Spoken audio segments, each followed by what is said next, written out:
Coming up, we're going to review the Clone Wars Season 7, Episode 7, Dangerous Debt. Get excited, the Mandalorians are back. They actually are back.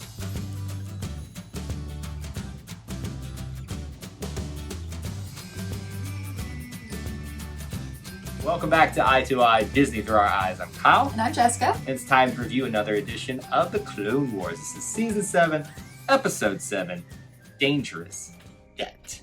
We are 3 into this arc. So the one left. One left, but it feels like a bigger story is coming together now finally for the rest of Season 7. I guess. There's some threads in there that are kind of coming together. It's starting to make me a little bit excited for where we're heading. But before we talk about where we're heading, we have to talk about this episode. So what that means is we've got to go through 30-second review with you, all the opening monologue and stuff. So here we go. Let me get my timer ready. Get your timer ready. While you're doing that, the opening quote is, "Who you were does not have to define who you are." And I think it's a great one for this one because we've got some people struggling with the choices that they've made and letting it define them. All right, Jess, your 30-second review for the plot starts now. So it starts with Ahsoka and Trace and Rafa stuck in jail. Basically, the whole episode is them like getting out of jail, getting back in jail, getting out of jail, getting back in jail. So they get out of jail and then they like escape. Well, first like Rafa has to go and she gets electrocuted and then she comes back and then Ahsoka uses her powers and she uses like the Jedi powers, but she doesn't want people to know that she has Jedi powers, so she tells them that's a lie. So then she like gets out and then something happens and then they get all out, they all get out and they start killing people. 5 seconds. And then they like go back in jail because they started to kill people and then they got caught again and it's all because of this spice and it was wrong. I don't think they technically killed people. I think they... Well, they shot them. Well, and they definitely killed that guy when the steel doors were like... They didn't kill him like he happened to kill himself because of the situation he put himself in. They killed him. Well, okay, let's talk about that right there. I always told Jessica that the Clone Wars, for being a cartoon that's very supposedly family friendly, was also very real about some situations. Like, it's very graphic. I mean, a guy got cut in half. I mean, that's like... But according to you, he didn't. No, he did get cut in half, but I'm not saying that they intentionally did that to him. Yes, they did! No, they were struggling with him, and then he realized too late that he got caught. And you saw them all wince and be like, "Ugh, I can't watch that." You know, and I'm surprised they didn't show like, half a body falling down with that. What is it with Star Wars and half bodies? Darth Maul did that to him. Somebody else? Anyway. Chopping in half is like a thing for George Lucas, apparently. All right. Our main characters are Rafa, Trace, Ahsoka, and the Pikes. Do the Pikes still creep you out? Oh my gosh, yes. Especially the ones that have the eyes on like the middle of their forehead. Like, I don't like that at all. And the main one's got the little like wavy things that like wave at you like this. Don't like that at all. Thanks. You off like that. So this one is, I think on the surface, it's hard to like this episode. Yeah, I was gonna say this was not my favorite episode. It was just very like, oh, they got out of jail. Oh, they're back in jail. Oh, they got out of jail. Oh, they're back in jail. Like, there wasn't a lot of plot. Like, it could have been a 5-minute episode, honestly. So I think the way you have to think about this episode is this was about developing characters as opposed to telling the story. Now, it had a few things in there that are going to lead towards better story plots. But we found out about the Martez sisters and their history, why they're by themselves, what happened to their parents, and it's a little bit sad. What is it with Disney and parents being dead? I mean, come on. It's a thing. So what did you think about their story? I didn't really understand it. Do you understand that? I understand that they were abandoned and the Jedi basically said to have a good life and then they felt abandoned by the Jedi. But you understand because of an incident previously in the Clone Wars. Right, which I didn't know what it was, so. But they're dead now because of that collateral damage that happened. It's a very sad Jedi. It's a very sad story, and so you would in their shoes be a little bit upset at the Jedi as well. Maybe. I mean, I think it's rational. I think it's a little bit rash to blame them for that. But I don't know what happened, so... Well, I don't think they told that in the actual episode. They're just referring to when Zero the Hutt got out and the Jedi had to chase and put him back in jail. And I'm sure when anything happens in a war, there's collateral damage. I mean, of course.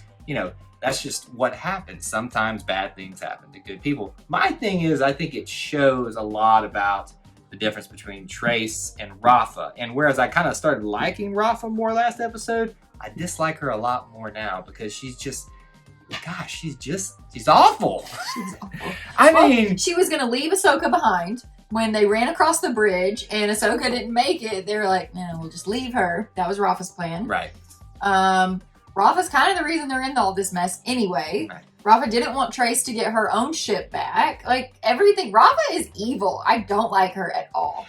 It's not that she's evil, is that she has let the bad things that have happened in her life dictate her future. She's and evil. I understand that sometimes bad things happen to good people and you kind of have to make the best of a situation. And sometimes that you make mistakes and get caught up in things that you shouldn't. But at some point you have to stop and realize, okay, I got to change directions here. And you see Trace does that. Trace says the whole time, okay, I'll go along with this. But at some point we have to ask the question, when does this stop? And when do we go back to a normal life? Sorry, that was my little bit of soapbox there. Because I'm all about having sympathy for people. But at some point, they kind of have to help themselves a little bit. And not in bad ways. You have to help yourselves in good ways. So, very sad story for them. But now we understand why that they don't like the Jedi, apparently. And now that presents a pretty problem for Ahsoka there. Yep. She's got to continue to hide her true self. Do you think that... I think it's going to come out next episode that she's a Jedi. It just has to. She's playing with fire. I mean, I know she did the whole little button thing when, not Trace, but Rafa was knocked out still. And the whole jumping thing. I mean, how did they not figure that one out? I mean, her throwaway line is like, I'm athletic. I'm sorry, no one's that athletic unless you're a Jedi. Right. This one is definitely not that. If you tried to jump that, could you imagine what would happen if you tried to jump that bridge? I guarantee you I'd make it farther than you with your little short leg. You're absolutely right. But just to see you running up and all of a sudden go, it'd just be really funny. I'd make it farther than you. You absolutely would. That is very true there. So we just do a bunch of running around in this one and kind of come back and forth. It just wasn't a great episode. But the one redeeming thing is that the Mandalorians show back up. That's what is it about Mandalorians right now? We've all got Mandalorian fever. You didn't realize that they're the Mandalorians. No, they didn't look the same. But you recognize they had the little, it's the same little eyes and but you have to realize that everything looks really weird in this. I still haven't just bought into this, I don't know, the way that these people look. Like it's like cartoon, but they all look a little bit square and I don't know. So I couldn't... Is Jessica critiquing the animation now? Didn't recognize that they were Mandalorians. Well, and they were very covered. And the only reason I know is because I know, like I was saying, the eyes and the face, little slits that they have on their helmets there. Yeah. And we know that they're coming up because of the trailer that Ahsoka somehow comes back with them. We know this is all leading to the siege of Mandalore. So for me, that's huge because that makes me like, okay, that's what's on the horizon. Then I can deal with a little bit of a placeholder episode that's kind of like, we're just going to run around and shoot some things. I mean, the action I thought was very good in this episode. I wanted it to go somewhere more than it actually did. It's supposed to just tell some stories about Rafa and Trace. So it's probably my least favorite episode of all the ones that we've had thus 100%. far.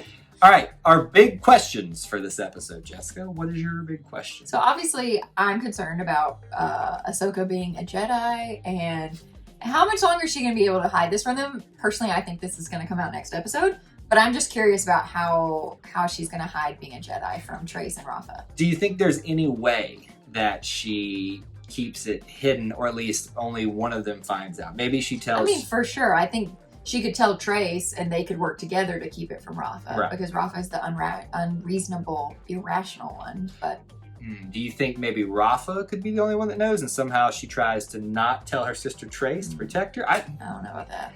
It's a conundrum that she finds herself in right now. And at some point, someone's going to find out, so she's got to tell the truth somewhere at this point. My big question, I've been talking about the Mandalorians all episode, is the Mandalorians.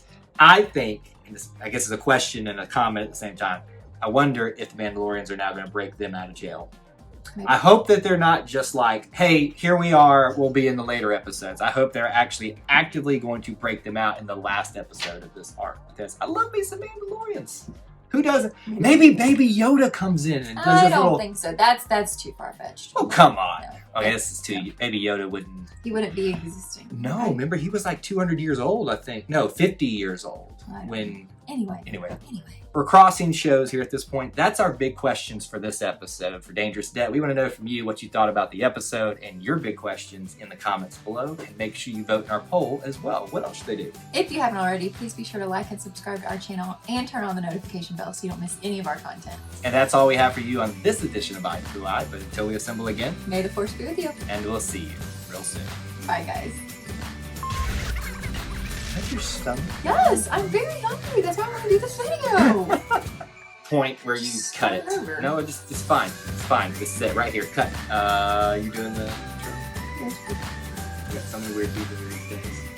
You know, I've seen more neighbors during quarantine than I ever have. Didn't know they existed.